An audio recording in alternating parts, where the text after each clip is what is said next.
இறைவா நீயே அனைத்தும். அன்புடன் அகத்திய மாமுனிவர் உரைத்த ஐப்பசி மாத அறிவியல் ரகசியங்கள். அடியவர்கள் அனைவரும் ஒவ்வொரு வருடமும் ஐப்பசி மாதத்தில் துலா ஸ்நானம் எனப்படும் தாமிரபரணி நதியிலும் காவிரி நதியிலும் நீராடிவிட்டு நவகைலாயங்களையும் நவதிருப்பதிகளையும் நல்முறையாக பக்தியோடு தரிசனங்கள் செய்துவிட்டு குருநாதர் உரைத்த வழியில் சென்று இறையருள் நன்மைகள் பெறுவோம். அக்டோபர் 19, 2022 நவமி திதி ஆயில்ய நட்சத்திரம் அன்று குருநாதர் அகத்திய பெருமான் இட்ட உத்தரவு. அப்பனே, ஐப்பசி மாதமான இம்மாதத்தில் அனைவரும் என் நதிகளான காவிரியிலும் தாமிரபரணியிலும் நீராடுதலை கட்டாயமாக செய்ய வேண்டும். இதை யான் அறிவியல் பூர்வமாகவே எடுத்துரைக்கின்றேன். ஐப்பசி மாதத்தில் துரு எனப்படும் நட்சத்திரம் அதை கோள் என்று கூட வைத்துக் கொள்ளலாம். நட்சத்திரமானது இவ்வூமியை நெருங்கி இம்மாதத்தில் பிரகாசிக்கும். சூரியனும் சந்திரனும் கீழ்நோக்கி பயணிக்கும். மேலிருந்து கிடைக்கும் நல் சக்திகளை துரு கோளானது தடுத்துவிடும். மேலிருந்து கிரகங்கள் மற்றும் நட்சத்திரங்கள் மூலம் கிடைக்கின்ற நன்மை தரக்கூடிய ஒளியை துரு கோளானது உள்வாங்கி தீயதை பிரதிபலிக்கும். தீய ஒளியானது மனிதர்கள் உடம்பில் படும் பொழுது நோய் நொடிகள் இறைப்பலன்கள் கிட்டாமல் போவது போன்ற பலன்கள் ஏற்படும். இவற்றில் இருந்து மனிதர்களை காக்கவே யான் காவேரி நதியை யான் உருவாக்கினேன். தாமிரபரணி நதியையும் உருவாக்கினேன். இதை யான் அறிவியல் ரீதியாகவே உருவாக்கியுள்ளேன். இவ்வுலகமானது அழிவை நோக்கியே செல்கின்றது. அநியாயங்களும் அக்கிரமங்களும் பெருகும் மனிதகுலம் எண்ணிலடங்கா துன்பத்திற்கு ஆளாவார்கள். நல்லோர்களையாவது யான் காப்பாற்ற வேண்டியே யான் வாக்குகளாக செப்புகின்றேன். தீய ஒளியில் இருந்து உங்களை காப்பாற்றிக் கொள்ள கட்டாயமாக காவிரியிலும் தாமிரபரணியும் நீராட வேண்டும். நவகிரகங்களின் ஒளியும் இம்மாதத்தில் கதிர்வீச்சாக அதிகமாக இருக்கும்.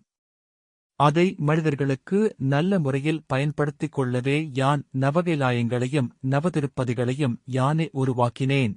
மனிதர்கள் அந்த தீய ஒளியில் இருந்து தப்பித்துக் கொள்ள நவகிரகங்களின் நன்மைகளைப் பெற நதிகளில் நீராடிவிட்டு நவகைலாயங்களையும் நவதிருப்பதிகளையும் நல்முறையாக பக்தியோடு தரிசனம் செய்தால் நன்மைகள் பெருகும். அப்பனே, என்னுடைய நதிகள் ஆன காவிரியிலும் தாமிரபரணியிலும் இம்மாதத்தில் ஈசனும் பெருமாளும் இவையன்றி கூற பிரம்மாவும் நல்முறையாக வந்து நீராடிச் செல்வார்கள். அப்பனே, இம்மாதத்தை இதை சனியவனும் சரியாக பயன்படுத்திக் கொள்வான். இம்மாதத்தில் சனியவன் ஆதிக்கமும் சற்று அதிகமாக இருக்கும். அவந்தனுடைய சக்திகள் மிகுந்து காணப்படும். சனியவன் என்பவன் நேர்மையுடனும் உண்மையான பக்தியுடன் நல் ஒழுக்கத்தோடு இருப்பவர்களுக்கு வாரி தருவான். தீய செயல்களில் ஈடுபடுபவர்களுக்கு இம்மாதத்தில் அவன்தன் தக்க தண்டனையும் வழங்குவான். வரும் காலங்கள் அழிவு காலங்கள். என்னுடைய ஒவ்வொரு வாக்கிற்கும் அறிவியல் பூர்வமாகவே யான் நிரூபித்து உருவாக்கியுள்ள பெருமாளின் நவதிருப்பதிகள் ஈசனின் நவகைலாயங்கள் நல்முறையாக நீராடிவிட்டு சென்று கொண்டே இருந்தால் தப்பித்துக் கொள்ளலாம். அப்பனே, இன்னும் என்னுடைய வாக்கு ஒவ்வொன்றும் அறிவியலோடு சம்பந்தப்படுத்தி அறிவியலும் இறைவனும் எப்படி என்பதை நான் ஒவ்வொரு வாக்குகளாக எடுத்துரைப்பேன். என் பக்தர்கள் இதனை பயன்படுத்தி நன்றாக வாழுங்கள். இவ்வுலகம் அழிவு நிலையை நோக்கி செல்கின்றது. சித்தர்கள் யாங்கள் நல் மனிதர்களையாவது காப்பாற்ற வேண்டியே வாக்குகள் உரைத்துக் கொண்டிருக்கின்றோம்.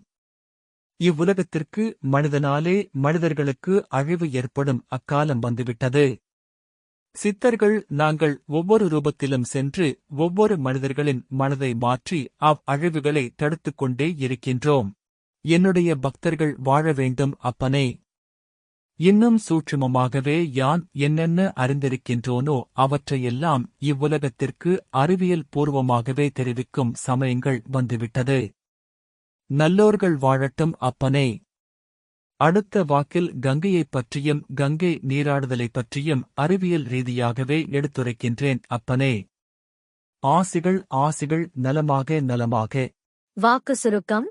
இவ்வாக்கு அகத்தியர் அடியவர் ஒருவர் சுவடி வாசிக்கும் மைந்தன் திரு ஜானகிராமன் ஐயா அவர்களை தொடர்பு கொண்டு நாடி வாசிப்பிற்கு கேட்ட பொழுது குருநாதர் தந்த பொது வாக்கு. என் பக்தர்கள் அனைவரும் இதை கட்டாயம் மேற்கொள்ளுதல் வேண்டும் என்று கூறிவிட்டு இதன் பிறகு வாக்குகள் உரைக்கின்றேன் என்று கூறியிருக்கின்றார். அடியவர்கள் அனைவரும் ஒவ்வொரு வருடமும் ஐப்பசி மாதத்தில் துலா ஸ்நானம் எனப்படும் தாமிரபரணி நதியிலும் காவிரி நதியிலும் நீராடிவிட்டு நவகிலாயங்களையும் நவதிருப்பதிகளையும் நல்முறையாக பக்தியோடு தரிசனங்கள் செய்துவிட்டு குருநாதர் உரைத்த வழியில் சென்று இறையருள் நன்மைகள் பெறுவோம். ஓம் அன்னை ஸ்ரீ லோபாமுத்ரா உடனுரை தந்தை அகத்திய மாமுனிவர் திருவடிகளில் சமர்ப்பணம். சர்வம் சிவார்ப்பணம்.